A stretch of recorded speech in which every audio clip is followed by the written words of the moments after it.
The Sportscaster and Her Son is brought to you by Foot First Podiatry. Painful bunions? Then it's time to get your bunion fixed with Foot First Podiatry's exclusive Sklar bunionectomy. No scars, no cast, no crutches, no kidding. For more information about the Sklar bunionectomy, visit footfirst.com.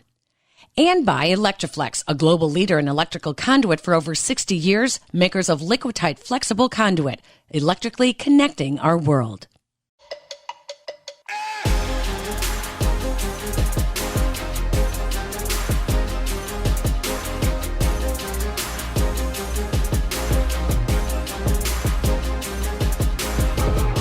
Hello, everybody, and welcome into the Sportscaster and Her Son, where sports bridges the gap between the generations. I am your host, Peggy Kaczynski, 12-time Emmy Award-winning sportscaster at NBC Chicago for 17 years. I'm the baby boomer. And I'm Jason Conander, freshman at UT Austin, Generation Z. I'm a writer for CBB Review, on-air talent for TSTV Sports. You can see all of my picks throughout March Madness on TallySiteSports.com. And you're my son. I'm the mom. You're my son. Hey, we want to thank everybody who has downloaded the Sportscaster and Her Son from Apple and Podbean and Google Podcasts, wherever you might be listening, even on our YouTube channel as well. Please continue to do so. Download and subscribe. Rate us, because that is our lifeblood. And tell some people you know, because that helps us too. So we'd like to say that we don't always get along, but we both share a passion for sports. And so we talk a lot of sports, and it does bridge the gap between us. A couple of years ago, we shared an experience together with sports that really kind of kicked off our podcast, and that was the Ring Lardner Awards. So in this episode, we are going to talk about the Ring Lardner Awards here in Chicago. Ring Lardner was an American sports writer and columnist. He used satire to make fun of sports. He was a contemporary of Ernest Hemingway and F. Scott Fitzgerald, Virginia Woolf, and J.D. Salinger. I mean, the golden era of writing in America. It's actually said that he was such good friends with Hemingway that when Hemingway wrote for his high school newspaper in Oak Park, Illinois, he actually used the pseudonym Ring Lardner Jr., so that's kind of cool. Lardner grew up in Niles, Michigan, went to high school for 1 year in Chicago. His first job, though, was as a teenager at the South Bend Tribune and then the South Bend Times. He moved to Chicago in 1913, where he started his syndicated newspaper column in the Chicago Tribune. Many people still know of this in the wake of the news. His book, You Know Me, Al, is a collection of fictional letters by a Bush League baseball player, and some of these letters were published individually in the Saturday Evening Post. His last published writings on baseball were based on the Black Sox scandal called Lose with a Smile. Ring Lardner's characters are known for talking like people in their slang, and so in Chicago, the Union League of Chicago honors Ring Lardner with annual awards to sportscasters and sportswriters who exemplify the wit and warmth of Lardner's writing. The reason why the Ring Lardner Awards are special to me is because that's kind of how I got my platform. I was lucky enough to do your introduction speech. I didn't think it was very good when I was writing it. I was very, very, very nervous to go up and give the speech in front of so many people that I had seen on TV, heard on the radio, that you had worked with. One thing led to another, and apparently my speech was pretty good. And I guess that's kind of how the podcast gained traction. I know that we had started the podcast before, but I remember you told me, I'm not going to tell you what to write in your speech. I'm not going to tell you what to say, but just make sure you push the podcast at the end. So I think I pushed the podcast like 3 or 4 times, and now we're, 2 years later? And without the Ring Lardner Awards and the opportunity that at least it gave me as a 16-year-old at the time to speak in front of so many very much so accomplished and credentialed professionals in sports media, certainly gave me my opportunity to make my first impression. And, it did a lot of very good things for me and for us. And the 2020 awards were postponed due to the coronavirus pandemic, which was pretty tough because we were going to host. Yeah. But this year's virtual. And, Mom, you want to tell us a little more about what this year entails with the Ring Lardner Awards? They honor someone in broadcast and they honor a writer, someone in print, and then they do a posthumous award as well. They have honored Peter Gammons, Harry Carey, Mike Ditka, Jeannie Morris. I mean, the list honestly goes on and on of some of the greatest writers and broadcasters, not just from Chicago or in Chicago, but national as well. As you said, Jason, this year's event is going to be virtual. After 20 years, almost 20 years of the Ring Lardner Awards, they started with the Chicago Athletic Association and then moved to the Union League Club. Now they have to go virtual because of the pandemic. So what we would like to do is talk about the Ring Lardner Awards and give you the opportunity to tune in to the awards. You can find out about it this year at the Union League Boys and Girls Club's website. I'm going to give it to you, so I'm going to say it slowly. It's ulbgc.org. That's Union League Boys and Girls Clubs, ulbgc.org. And you can find out more about this year's event, which is coming up the end of April 2021. In the meantime, Jason, who is your favorite sports writer and, let's say, sports broadcaster? Ooh. People always ask me this question, especially when I talk about my major and what I want to do with my career. I would say my favorite sports writer. It's a really tough one because I feel like in the age of digital media, it's a lot harder to put a face to the words that you're writing that you're reading. But just kind of thinking off the top of my head, I've always been a big Sports Illustrated guy. I got my subscription in 5th grade, and I've had it ever since. So various Sports Illustrated writers, it's such a simple question, but it's so hard for me to answer because I read so many articles and feature stories and interviews, but I can't really think of one that sticks out. My favorite sports broadcaster, though, is 2 answers. One, I love Jim Nantz for football and for college basketball. Always, especially during the tournament time, love watching games on CBS when he's doing the call. Just love the atmosphere that he brings to the broadcasting booth. And then my other favorite broadcaster is Al Michaels. Nothing beats Sunday Night Football with Al Michaels and Chris Collinsworth. As we reach the end of Al Michaels' career, I'm trying to really appreciate more when Sunday Night Football is on, just kind of taking in the broadcast and listening to 2 of the best professionals and 2 of the greatest, more arguably the greatest broadcasting duo of our generation. So that would be my answer. Well, it's funny talking about Ring Lardner and how he used a lot of sarcasm and wit. I grew up loving Bob Verdi. I love writers. I have a huge respect for sports writers. To be able to turn a phrase and really make you remember something that they're saying, and especially when they can make you laugh. I love that. Bob Verdi, his dry humor, all those years that he covered the Blackhawks, I was a huge Bob Verdi fan. And my broadcaster would be Bob Costas. I had a picture of him hanging up from an article in, I can't even remember the old sports, the first sports daily newspaper back in the early 80s. And there was an article about Bob Costas, and I had it hanging up in my room in college above my desk, kind of as my motivation. So those were mine. But why don't we talk to 2 of the winners for this year's virtual Ring Lardner Awards here in Chicago? So Toni Ginnetti joined the Sun-Times back in 1981 after 9 years at the Daily Herald. She is the recipient of the print award for the 2020 Ring Lardner Awards, which were delayed because of the pandemic. Now, what's interesting about Toni is that she was among the first women to cover sports from college to the pros here in Chicago.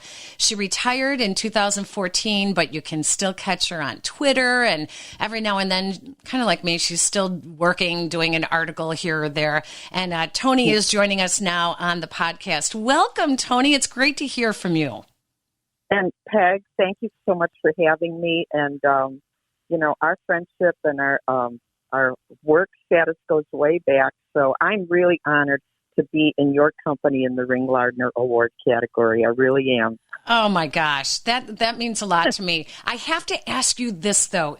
You weren't covering sports back when you started writing in the 70s. That was like Title IX era. That was right when Title IX was passed. Were you given the opportunity to cover sports, or was that not even an opportunity for you? No, not at all. I was always into news, and I loved covering news events. I was an investigative reporter. Sports was always my love. You know what I mean? Like I played as much as you could back then. And you know, when I was in high school, it was before 1972 in the Title IX. But you know, club sports and softball teams, and you know, I got my love of baseball and sports from my mom. That's so fun. So did I. Yeah. Yes. See that?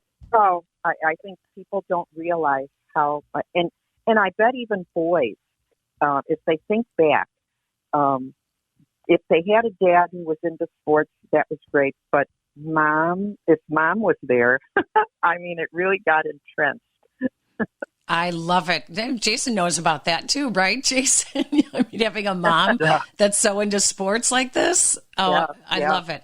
So let me ask you this, Toni. Your byline, was it always Toni with an I? Or did you or your bosses ever feel that they didn't want readers to know that it was a woman writing about sports when you did start writing sports? Was it ever Tony? No, it wasn't. And I will tell you a funny story. One of my colleagues who was dearly departed, but he was a great guy, Lacey Banks, covered pro basketball. He was an African-American reporter. And back in the day when you used to get mail, mailed to you at the Sun-Times before our pictures were in the paper, he used to get mail addressed to Miss Lacey Banks, and I would get mail addressed to Mr. Toni Ginnetti. I don't think people really realize, which was good, you know. When you're kind of anonymous in that way, people are only judging you by what they see in print, you know, and you know, it kind of sheds a light on things, right? I mean, you were always in broadcast so people could see you, and good or bad, they develop their opinions. I've always felt it's kind of tougher for women in the broadcast end of our media, because in print, we could kind of stay anonymous, so to speak, except to obviously the people you were covering, until they started putting our pictures in the paper. And then it really didn't change. I found that if people were mad at you, they were mad about what you wrote. And I think it always took a little more for people to complain in a letter or a phone call or something about you, or praise you, you know, either way. So I was always glad I was in print. Jason. So now, as I'm starting to get into my future in sports media, obviously print is starting to disappear and everything's moving digitally. Kind of an open-ended question, but what are your thoughts on the way that sports media is moving? And I took a journalism class my first semester, and my teacher was a lot like you, very old-fashioned, came in print. Everything that he did back when he was a journalist was print. And he said that it's just kind of sad to see the true old way of writing kind of go away just because digital is more convenient. So do you agree with that? No, and if not, explain. No, I don't at all, because I always tell people when I started in print, we were, the very beginning, we were on typewriters, okay? And there was the old linotype where they set your type and print and, printed the newspaper. And then we moved to computers. The old, they were the Radio Shack. What did we called them? Trash 80s. I can't remember what the real. Right. But they were small computers, right? and you had to send your copies over the phone lines, okay? And then we went to real computers, right? I've always said that reporting doesn't change, and you need to change with the times. You need to always be current. Writing and reporting, the objective should always be the same. And the thing about the new digital media is that it's more instantaneous, and that's a good thing. In most ways, it's a good thing. We learned to utilize Twitter and Facebook, and that way, when you had a scoop or whatever we called it, scoop is still a good word. You could get it out instantaneously through Twitter, and that's a good thing. And people shouldn't dwell in the past. I love reading newspapers, but I get all my digital copies still. You can read the newspaper online.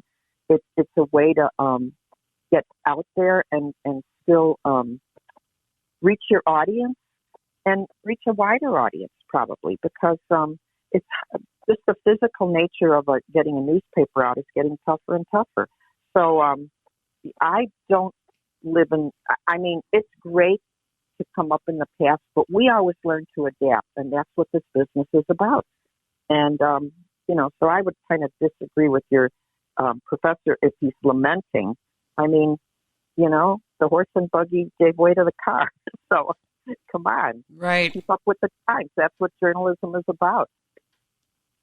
One thing that my mom and I always do leading up to these episodes is, because admittedly so, the majority of the guests come from my mom and are people that my mom are familiar with. So one thing that we always do is we share information, we research, we read up. And the biggest takeaway that I had from all the research that my mom provided me and research I did on my own is you really did a lot in your career. You covered just about any sport imaginable, especially major sports, the Olympics, Major League Baseball, college basketball. What area or time period of your career would you say was the most defining for you? Very good question. Probably the 90s, I guess, because I covered the Olympics in 1988. And from there, I moved into more baseball and college basketball. My two loves, as far as sports goes. But I got to say this too, and it's because you and your mom are doing this podcast. People talk about women in sports and what have you. I always say that I never had any real problems, and if I did, I dealt with them pretty quickly. But the one advantage I always found was that I don't know if it's just in our nature or what, but I always got to know the people that I covered a little bit more, and that was just a personal thing for me. Because if you're covering someone, it's nice to get to know them beyond their statistics, And I always thought that helped bring a different kind of depth of perspective to what I was covering. So it was easy to cover a game, but I will tell you, I still remember the first time I was covering a Cub game, and it was one of the first times. And Rick Sutcliffe had been pitching, and it was the first outing he had after he had been out for injuries. Okay, and he comes back, and he wins the game. And so we're all in a scrum around him talking to him. And, he's talking about the game, but he had this kind of look on his face. And as people walked away, I just kind of said to him, "Gee, Rick, for someone who just pitched a great game, you don't look real happy." And I don't know why I said that to him, but he looked at and he said, last night was really tough for my family because our dog died. Oh. And so, I'm a dog lover. I do a lot of, since I retired, I've done a lot of therapy work with my dogs, which is another whole subject. But I looked at him and he said it was really tough on my, and I said, "What was the dog's name?" And he told me he was our beagle. We named him Rookie because I got him in our rookie year. And I just talked to him a little bit. So when I left, I that's what I kind of wrote in my story. Mm-hmm. And it was different than what other people wrote. And I'm not taking away from my colleagues at all. I mean, guys just kind of have a different perspective, and and my story didn't get changed, and I just kind of wove that in. And I always found that when you kind of have a different, just kind of approach things from a different way. And Jason, I would always say that to you. I bet your mom probably tells you that too, because I know your mom covered things that way too. But you want to give your readers, you don't want to intrude on your subject's privacy, but there's a way to kind of bring out the humanity of people too. And I think that always helps. By and large, most of the stuff I wrote about when you're covering a game is the statistics and the win-loss and what have you. But every once in a while, you find those stories. Back to our conversation with Toni Ginnetti in just a moment. But first, have you ever dealt with bunions? I have. It got to the point that I couldn't even wear any shoes without having shooting pain. Even at night, I couldn't even pull the covers over my foot. It hurt so bad. It didn't matter if I was wearing slippers or boots, gym shoes working out, or heels for a night out. The pain was intolerable. I finally decided to do something about it. That's when I heard about Foot First Podiatry and their exclusive procedure, the Sklar Bunionectomy. It has you on your feet the day after surgery. Are you kidding? Well, I had to see it to believe it. And you know what? They were right. Surgery was easy. I am so glad I did it. I walked out of surgery in a boot, no cast, no crutches, walking the same day. And you can be back in a gym shoe in 2 weeks. When I look at my foot now, there's no visual scar, and best of all, I am pain-free. So ladies and guys, don't walk around in pain like I did for years. Visit footfirst.com. And now back to our conversation about the Ring Lardner Awards with this year's recipient, Toni Ginnetti. But every once in a while, you find those stories. I had another one that was always touching to me. Tell me if we're running out of time, Peg, but real quickly, Adam Dunn was with the White Sox, and he had a terrible year his first year with them. And he had two little boys who used to come into the clubhouse all the time after the games when they allowed kids in. And the older boy was always, he was a little different than his brother, and he kind of clung by his dad. And I remember walking out of the clubhouse one day, and the mom was there. And as the wives would be waiting for their husbands afterwards, and she had a dog with her, and the dog had a vest on. It was a therapy dog. I mean, a service dog. I take that back. And I started talking to her a little bit, and I said, this is your dog. I have therapy dogs, and blah, blah, blah. Well, it turns out their son had epilepsy. And he, this dog they had trained to help the boy, obviously. And a long story short, I went to Adam and talked to him privately, and I said, would you mind if I did a story? I realize this is very personal, and I'm not going to really talk about, I don't want to intrude on your son's situation, but I think it's really good for people to kind of understand, the things that, and here's me with my dog lover thing. His wife was Rachel was so accommodating. And it turned into this, I thought, a wonderful story about what they went through to get the dog. How Adam talked about how hard it was his first year here, and he never wanted to talk about it. But his boy was really struggling, and they were with some medical issues related to his epilepsy. And it was just it was a very different story. I got more letters, and one very touching letter from a father who said, I'm so glad you wrote about this. My boy had epilepsy. I can't tell you how hard it is when I travel. We've been trying to get a dog for him, but it's so expensive. And a long story short, the Dunns helped set up kind of a fund. And they didn't want to really talk about that, but to help people get, service dogs. for their Well, kids. a reporter is a reporter. Yeah. Whether you're finding out, what pitch they were planning on or what pitch they were looking for at that at bat, or whether you see that if it looked like Adam Dunn wasn't in the game that day, it was because he had his mind on other things, stuff like that. I mean, it's amazing. All right, quickly then, let me ask you I'm going to ask the generic question. Sure. Favorite person you've ever interviewed, whether news or sports? Least favorite that you ever interviewed, news or sports? Like, do you have a Dave Kingman in your life? Yeah. He was a pitcher with the Cubs. They had, why can't I think of his name now? They had this was the year after Greg Maddux, who was one of my favorites, after he left the Cubs.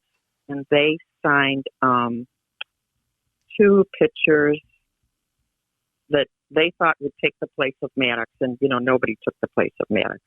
And this guy was so insulting when I first tried to talk to him at spring training, and set up an interview with him. He blew me off. Came back, and he ended up having a terrible year. He had a terrible year. And I remember joking with my other colleagues saying, I've always been trying to be fair with him. He's going to have a terrible year.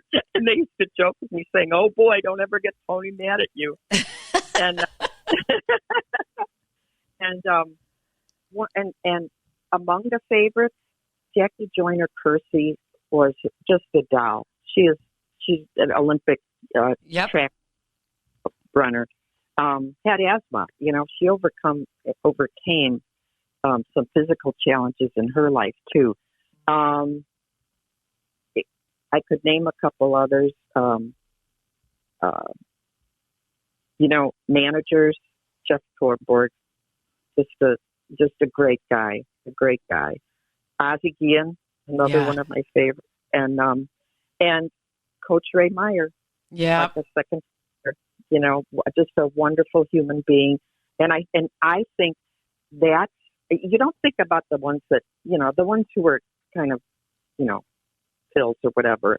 You can kind of dismiss them. But it's the great people that you've met along the way and got to know. Mm-hmm. It really was, I'm so thankful for my career, honestly.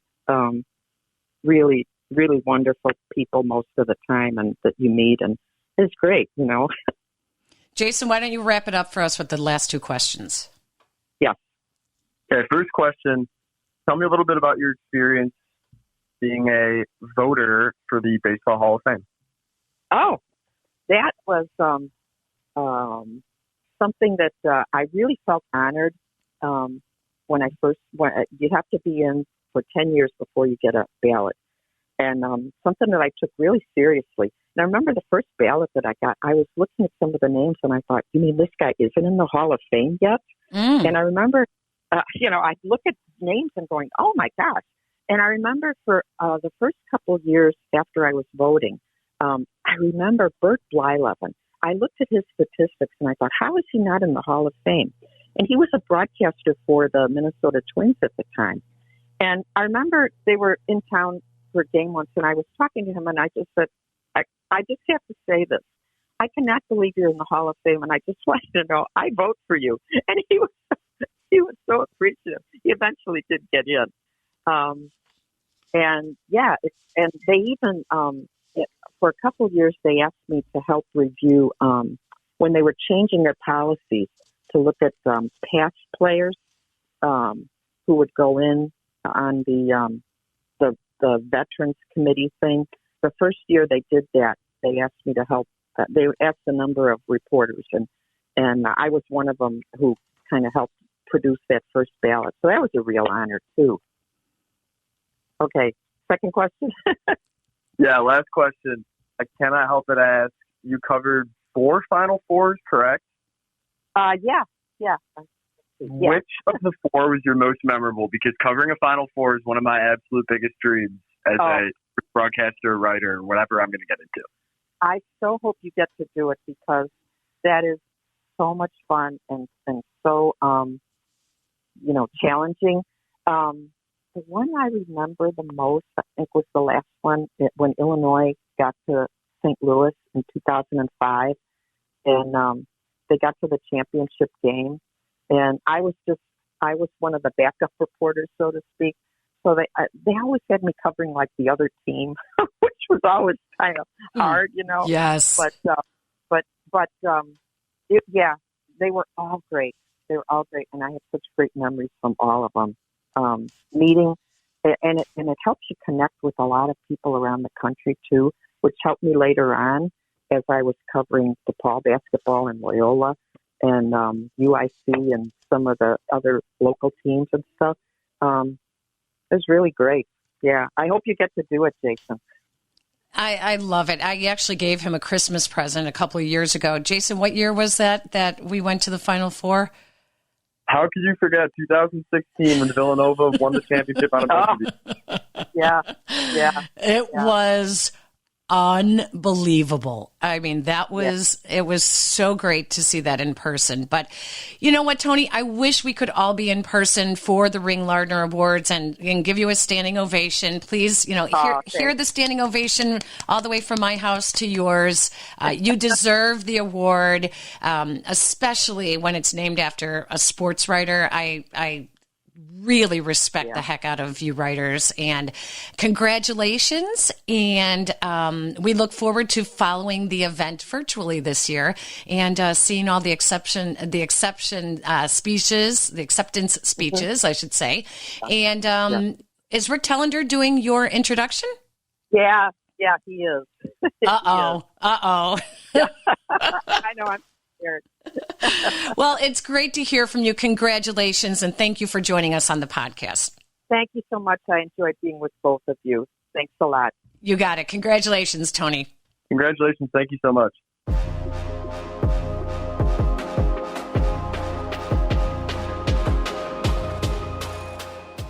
I love Toni Ginnetti. Very interesting to talk to her and to catch up with her. She was really, really well liked by everybody that she worked with, whether it was the managers or the players. And to think about she was doing it back in the 70s, that's why when people look at me and they think, I was some kind of groundbreaker, it's like, oh my gosh, no. People like Toni Ginnetti, women like Toni Ginnetti, who were so well respected while they were, writing about sports. I just loved it. What'd you think of her, Jace? I love the interview. Now that I'm in college and I'm exposed a lot more to all the different types of sports media and all the different personalities within them. Like, it's so easy when you're in high school and all you want to do is watch the games to only appreciate the voice that you're hearing from the TV.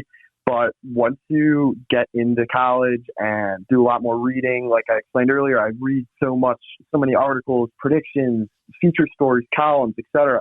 I've kind of gained a newfound appreciation for the writing aspect, and especially the old-fashioned writing aspect. And although Toni said that she doesn't necessarily agree with the fact that media moving towards all digital is a bad thing, I personally got a lot out of hearing about her experiences several decades ago, because the only real exposure that I've had to that is just from hearing your experiences, and how, no matter how amazing your experiences are and the stories that you tell me, it's so cool to hear from somebody else that's had a similar experience, but also covered so many things on a major scale, like 4 Final Fours, 3 Olympics, Cubs, White Sox.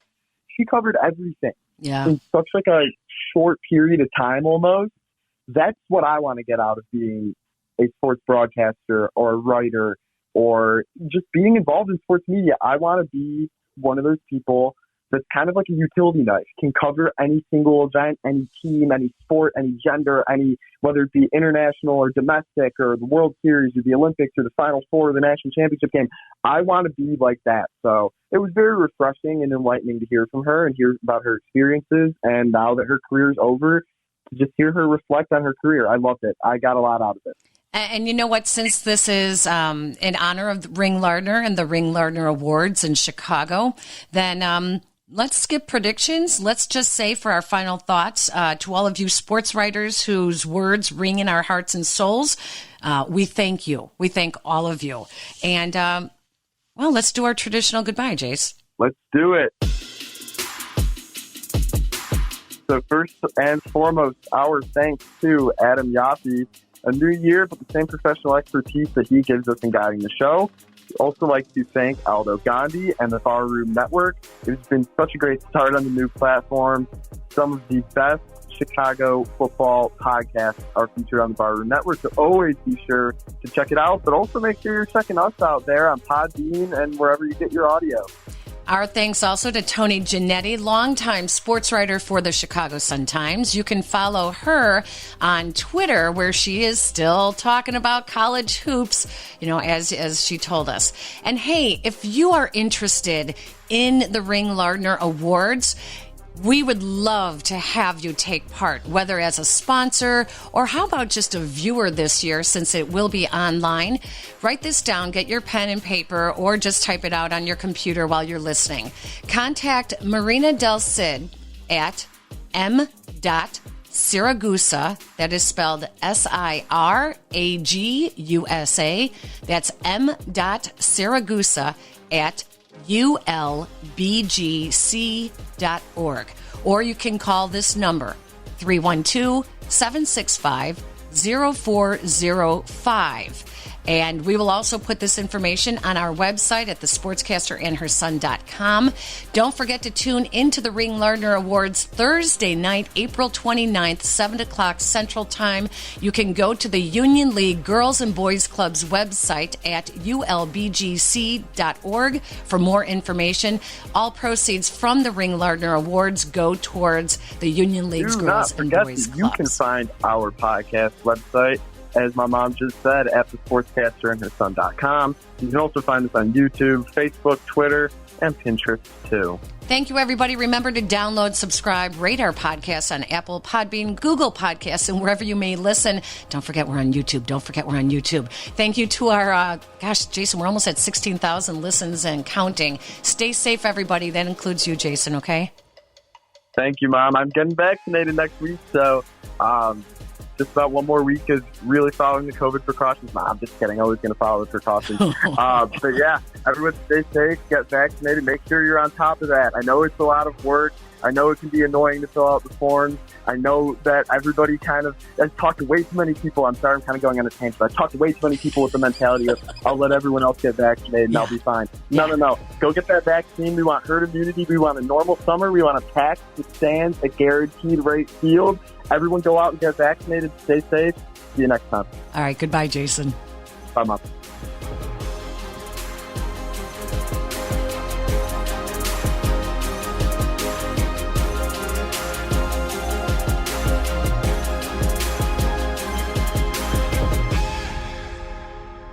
The Sportscaster and Her Son is brought to you by Electroflex, a global leader in electrical conduit for over 60 years, electrically connecting our world.